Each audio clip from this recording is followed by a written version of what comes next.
The first Cambridge Apple-enabled school at Chengalpat, integrating nature and technology. Westfield International School. Give your child the best platform to explore and innovate. Admissions open, kindergarten to grade 8. தற்போது பத்திரிகையாளர் திரு சுவாமிநாதன் நம்முடைய இணைப்பில் இருக்கிறார். Sir வணக்கம். வணக்கம். PC இடதுசாரிகள் கிட்ட ஆதரவு கேட்கறதுல என்ன நியாயம் இருக்கு? வாட்ஸ்அப் மூலமாக ஆதரவு கேட்கிறதா? விஜய் ஏன் நேர்ல வந்து ஆதரவு கேட்கல என்பது போன்ற பல்வேறு கேள்விகளை எழுக்கிறார் பிசிகாவின் சிந்தனை செல்வன். உங்களுடைய பார்வை?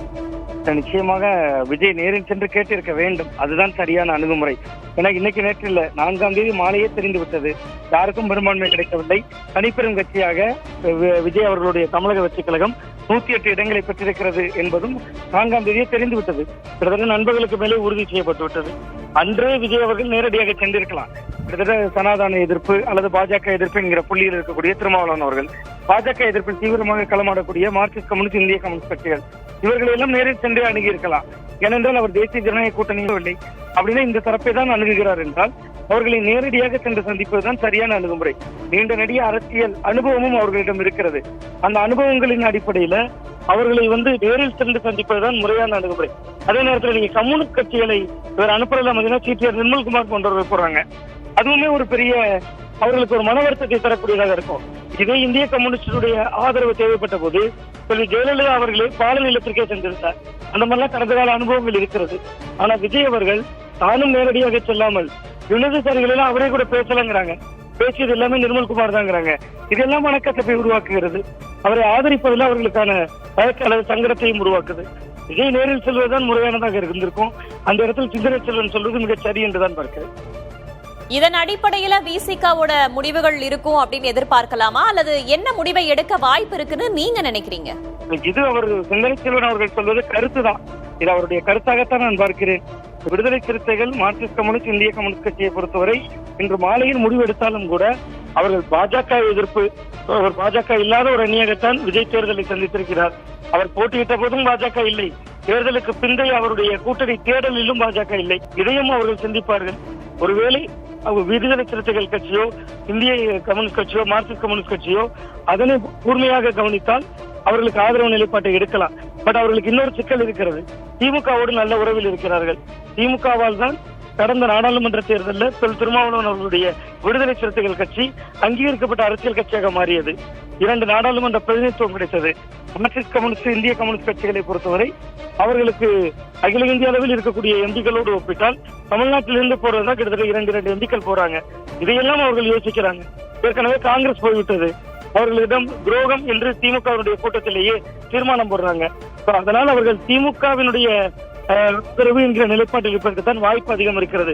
அப்படி இல்லாத சூழல்ல நடுநிலை வைக்கிறோம், இங்க சட்டமன்றத்தில் யார் பெரும்பான்மை காட்டுகிறார்களோ அப்பொழுது பார்த்துக் கொள்ளலாம் அப்படிங்கிற நிலைப்பாட்டை நோக்கி நகர்வதற்கு வாய்ப்பு இருக்கிறது. விஜய் பாஜக எதிர்ப்பை கொஞ்சம் கூர்மைப்படுத்தி அவரே நேரடியாக விமர்சித்திருந்தால், ஆளுநரை எல்லாம் விமர்சித்திருக்கணும். நீங்க மற்ற கட்சிகள் எல்லாம் விமர்சிக்கிறாங்க. அந்த செயலை விஜயும் செய்திருந்தால் இந்த கட்சிகள் இது கொஞ்சம் நம்பகத்தன்மை பெற்றிருப்பாங்க அப்படின்னு பாக்குறேன். அதனால அவர்களுக்கு நம்பகத்தன்மை கொஞ்சம் குறைவாக இருக்கும். அந்த அடிப்படையில் அவர்கள் திமுக பக்கம் நிற்பதற்கு வாய்ப்பு இருக்கிறது. இல்லாத சூழல்ல நீங்கள் இன்னைக்கு சிந்தனை செல்வன் போன்றவர்கள் சொல்வதை போல இனி இருக்கக்கூடிய காலத்தையாவது பயன்படுத்தி இந்த மூவரையும் நேரில் சென்று விஜய் ஆதரவை கேட்டார் என்றால் ஒருவேளை அது அவர்களுடைய மனங்களிலே சில மாற்றங்களை உருவாக்கலாம். பட் விஜய் அதற்கு தயாராக இருப்பது போல் தோணல. நீங்க வாட்ஸ்அப் வழியா பேசுறாருங்கிறாங்க. அது கூட ஒரு நார்மல் கால்ல பேசல பாருங்க. வாட்ஸ்அப் காலை பதிவு செய்ய முடியாது. அப்ப விஜய் இன்னொருவரிடம் ஆதரவு கேட்டார் என்பதை கூட அவர்கள் விரும்பலன்னு தெரியுது. அப்ப அது கூட ஒரு பதிவாக மாறிவிடக் கூடாது என்று நினைக்கிறாரு. அது அரசியலுக்கு ஒரு மிகப்பெரிய பின்னடைவாகத்தான் இருக்கும். நேரில் சென்றுக்கணும். இவர்களை சந்தித்திருந்தால் இவ்வளவு சிக்கல்கள் எழுந்திருக்காது அப்படின்னு நான் பாக்குறேன். இப்பொழுது இவர்களுடைய ஆதரவு என்பது நடுநிலை வைப்பதற்கான வாய்ப்பு சில கட்சிகளுக்கு இருக்கும் அப்படின்னு பாக்குறேன். இது ஒரு புறம் இருக்க, காங்கிரஸோட எம்பி ஜோதிமணி ஒரு பதிவை இட்டிருக்கிறார். எதிரிக்கு எதிரி நண்பன், எதிரியும் எதிரியும் எப்படி நண்பன், இது ஒரு வரலாற்று பிழை அப்படின்னு குறிப்பிட்டிருக்காரே. உங்களுடைய கருத்து? இல்ல, தேர்தலை பொறுத்த நிரந்தர எதிரி, தற்காலிக எதிரி, இதுதான் இலக்கு.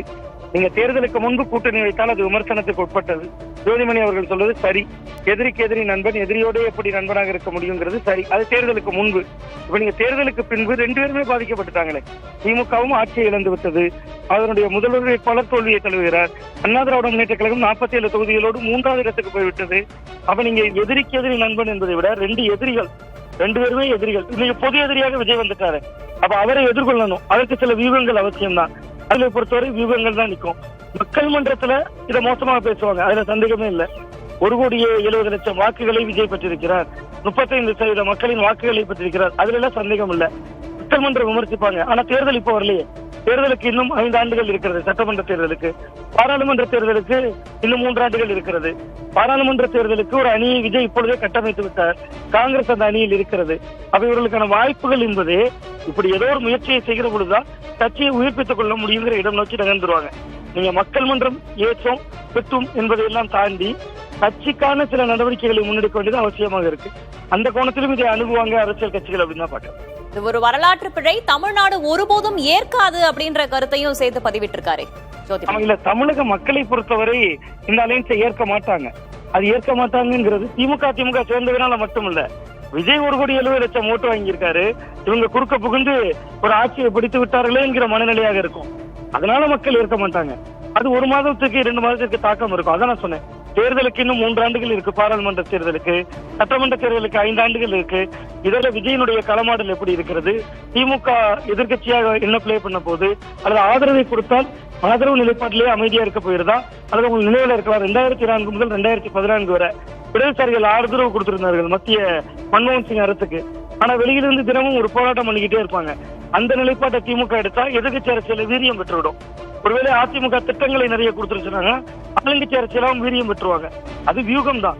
பட் மக்கள் மன்றத்துல மக்கள் ஏற்றுக்கொள்ள மாட்டார்கள். அது ஜோதிமணி அவர்கள் சொல்வது சரி. ஆனா ஏற்றுக்கொள்ளாததற்கு இப்ப தேர்தல் வந்தாதான் நமக்கு விடை தெரியும். தேர்தல் அண்மையில் இல்ல. அதனால் இது ஒரு முயற்சியாக செய்து பார்க்கலாம் அப்படின்னு நினைப்பாங்க. விசிகாவோட கருத்து, கம்யூனிஸ்ட் கட்சிகளுடைய நகர்வுகள், பிற கட்சிகளுடைய ஆலோசனை கூட்டங்கள், இவையெல்லாம் வைத்து பார்க்கும்போது அடுத்தடுத்த கட்ட நகர்வுகள் எப்படி இருக்கும் அப்படின்னு நினைக்கிறீங்க திரு சுவாமிநாதன்? இல்ல, மிக மிக முக்கியத்துவம் வாய்ந்த நாளாக இன்றைய நாளை மாற்றி இருக்கிறது. இன்றைய நாள் தமிழக அரசியலின் அதிமுக்கியமான நாளாக மாறி இருக்கிறது. விடுதலை சிறுத்தைகளை பொறுத்தவரை பாருங்க, ஒரே புள்ளியில் கடந்துட்டாங்க. அவர்களுக்கு எந்த பக்கம் நிற்பது என்பதை விட கம்யூனிஸ்டுகள் எந்த பக்கம் போறாங்களோ அது ஆட்சிக்கு வர போயிடுது.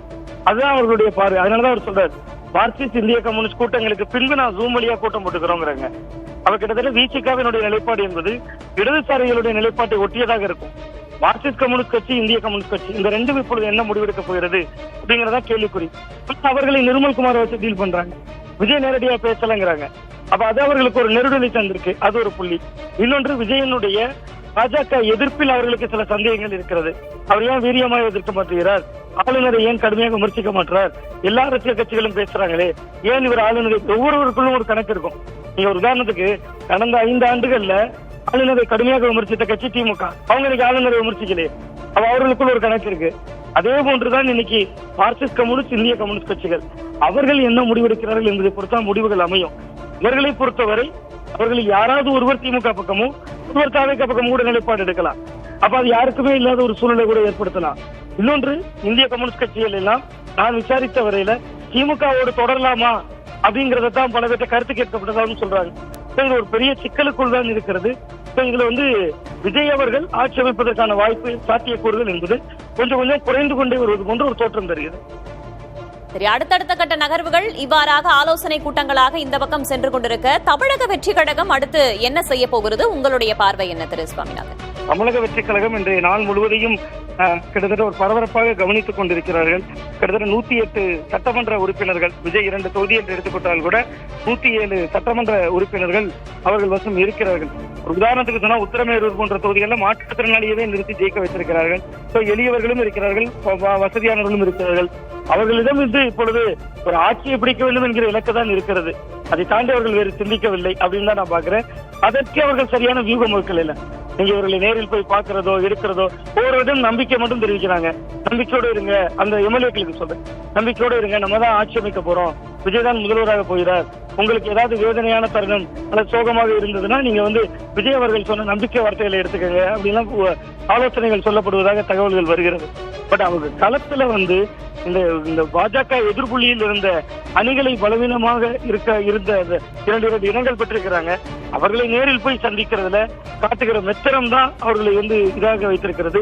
அது இல்லாத சூழல்ல தாவேகாவினுடைய சட்டமன்ற உறுப்பினர்கள், தாவேகாவினுடைய தலைவர் போன்றவர்கள் ரொம்ப இறுக்கமான ஒரு மனநிலையில் தான் இருக்காங்க. அவங்க நம்பிக்கையோடு இருக்காங்க, இன்றைக்குள்ள ஏதாவது நடக்கும் என்று நினைக்கிறாங்க. அதனால அவர்கள் அடுத்த கட்ட நகர்வுகள் குறித்து சிந்திக்கல. ஒருவேளை 108 சட்டமன்ற உறுப்பினர்களும் ராஜினாமா அப்படின்னாலும் பதவி ஏற்றிருக்கணும், அதுவுமே நடக்கல. அப்ப எல்லாமே அவர்களுக்கு ஒரு சிக்கலுக்குள் தான் இருக்கிறது. நன்றி திரு சுவாமிநாதன், இணைப்பில் பல்வேறு விதமான கருத்துக்களை பகிர்ந்து கொண்டமைக்கு.